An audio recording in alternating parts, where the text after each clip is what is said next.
صورتیں اور کور کرتا ہوں جن کی فضیلت پبلک میں مشہور ہے لیکن ان کے حوالے سے کوئی بھی صحیح سند کے ساتھ روایت موجود نہیں ہے. رہا یہ بزرگان دین کے حوالے سے مختلف چیزیں مشہور ہونا کہ انہوں نے یہ وظیفہ تعلیم فرمایا، یہ وظیفہ، ان کی تو کوئی حیثیت ہی نہیں ہے کہ ان کو ڈسکس کیا جائے.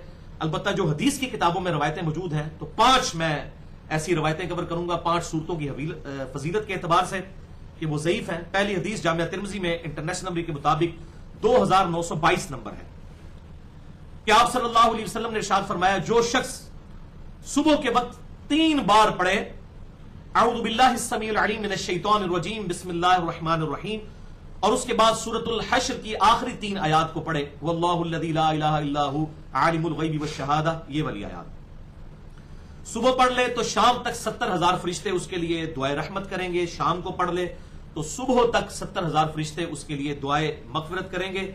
یہ روایت اصول محدثین پر ضعیف ہے. اس میں خالد بن تہمان ایک راوی ہیں جو اختلاط کا شکار ہو گئے تھے، یعنی ان کا حافظہ بگڑ گیا تھا اس زمانے میں، انہوں نے یہ روایت بیان کی، لہذا وہ ایکسیپٹیبل نہیں. دوسری حدیث بھی جامعہ ترمذی میں ہے انٹرنیشنل نمبر کے مطابق 2888 کہ آپ صلی اللہ علیہ وسلم نے ارشاد فرمایا جو رات کو سورۃ الدخان پڑھ کر سوئے، سورت نمبر 44 پارہ نمبر 25 میں، تو 70,000 فرشتے صبح تک اس کے لیے دعائیں مغفرت کرتے ہیں. لیکن اس روایت کو بھی خود امام ترمذی نے ضعیف ڈکلیئر کیا اور امام بخاری کا قول بھی نقل کیا کہ یہ روایت صحیح نہیں ہے. اس میں عمر بن خصیم منکر الحدیث راوی ہے. منکر الحدیث وہ راوی ہوتا ہے جو ریجیکٹڈ پرسنالٹی ہوتا ہے جس کی حدیثیں ترک کر دی جائیں. یہ بڑی شدید جرح ہوتی ہے کسی پر کہ یہ منکر الحدیث ہے.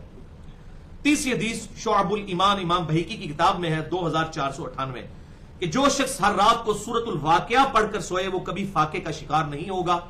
اور ابن مسعود رضی اللہ تعالیٰ عنہ اپنی بیٹیوں کو حکم دیتے تھے کہ رات کو سونے سے پہلے سورۃ الواقعہ پڑھیں.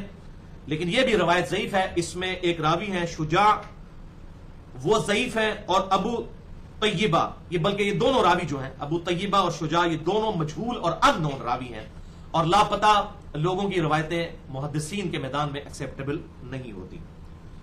چوتھی حدیث بھی شعب الایمان امام بہیقی کی کتاب میں 2518 ہے کہ آپ صلی اللہ علیہ وسلم نے ارشاد فرمایا جو سورۃ التکاثر پڑھ لے تو اسے 1000 آیات کا ثواب ملے گا. لیکن اس کی سند بھی ضعیف ہے. اس میں عقبہ بن محمد مجہول راوی ہیں، ان نون راوی ہیں، ان کی کوئی توثیق کسی بھی محدث سے ثابت نہیں ہے. اور پانچویں حدیث شعب الایمان امام بہیقی کی کتاب میں ہی 2494 ہے کہ آپ صلی اللہ علیہ وسلم نے ارشاد فرمایا کہ ہر چیز کا حسن و جمال ہوتا ہے اور قرآن کا حسن و جمال سورۃ الرحمن ہے. لیکن یہ روایت بھی بالکل جھوٹی روایت ہے، ضعیف بھی نہیں، جھوٹی روایت ہے. اس میں احمد بن حسن منکر الحدیث ہے اور علی بن حسین بن جعفر ایک کذاب راوی ہے جس نے یہ روایت بیان کی ہے. تو یہ 5 کی 5 روایتیں جو ہیں وہ اصول محدثین پر ایکسیپٹیبل نہیں ہیں.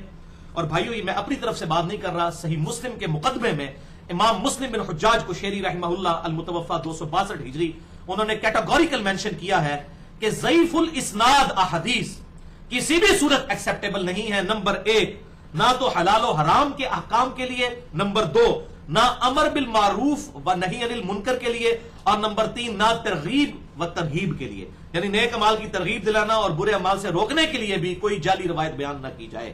تو یہ ہمارا اپنا کوئی فتویٰ نہیں ہے. امام مسلم نے آج سے 1200 سال پہلے صحیح مسلم کے مقدمے میں لکھا. ان روایتوں کو ہم صحیح اور ضعیف کا فرق نہ کریں، ان روایتوں کو صحیح ایکسپٹ کر لیں تو ہمارے ایمان کا ہی بیڑا غرق ہو جائے. وَلِعَوْذُ بِاللَّهِ تَعَالَى. لیکن ایک اہم بات یہ ہے کہ اگر کوئی یہ وظائف کر رہا ہے، چونکہ یہ وظائف قرآن کے ہیں اور بسا اوقات یہ وظائف سورۃ الواقعہ کوئی سال سے پڑھ رہا تھا، سورۃ الرحمن پڑھ رہا تھا، اس کی وجہ سے اسے زبانی یاد ہو چکی ہے، تو یہ وظیفے چھوڑے نا. کیوں؟ یہ قرآن پاک کی آیات ہیں، اس کو عمومی طور پر تو ثواب ملے گا ہی ملے گا. چھوڑنے کا نقصان یہ ہوگا کہ جو یاد تھی وہ بھول جائے گا، پھر بھولنے کی وعید الگ سے.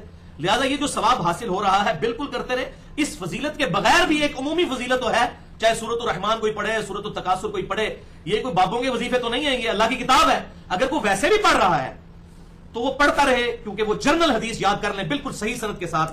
جامعہ ترمذی میں موجود ہے انٹرنیشنل نمبر کے مطابق 2910. سنن دارمی میں بھی موجود ہے کہ آپ صلی اللہ علیہ وسلم نے ارشاد فرمایا جو شخص کتاب اللہ سے ایک حرف پڑھے اللہ تعالیٰ اسے ایک نیکی عطا فرمائے گا اور اس نیکی کو پھر 10 گنا کر دے گا.